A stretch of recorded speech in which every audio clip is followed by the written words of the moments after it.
এই সেই ভাইরাল ওয়াজ আসলে শুনলে কিন্তু কলিজা একবারে ছাড়খার হইয়া যায়। আসলে আমরা একবার শুনি এবং ভালো লাগলে শেয়ার করি। গরিব হয়ে গেলে ভালোবাসা থাকে না, অসুস্থ হয়ে গেলে ভালোবাসা থাকে না। চোখের কোনায় যদি ময়লা হয় তো বান্ধবী তাকায় না তোর চোখের কোনায় ময়লা, নাকের কোনায় যদি ময়লা হয় তো বন্ধু বান্ধবে তাকায় না, এখানে যদি একটা ফোড়া হয় তো বন্ধু বান্ধবী তাকায় না।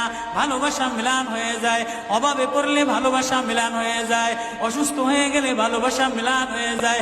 আল্লাহ বলে আমার কোনো অসুস্থ, আমার কোনো অসহায় গোলাম জামা ময়লা হয়ে গেছে, চাদর ময়লা হয়ে গেছে, হাসপাতালের কোনায় হাসপাতালের ফ্লোরের মধ্যে পড়া, গার মধ্যে ঘা দিয়া ভরা, লিভার নষ্ট হয়ে গেছে, দুর্বল হয়ে গেছে, ওইখানে ডাক্তারও তার দিকে তাকায় না, ধনীরা তার দিকে তাকায় না, এমপিরা তার দিকে তাকায় না, কোনো মুফতিও তাকায় না, কোনো পীরেও তাকায় না, পীরেও গরিব মানুষের দিকে তাকায় না, পীরেও বড় বড় পোটলা মশার দিকে তাকায়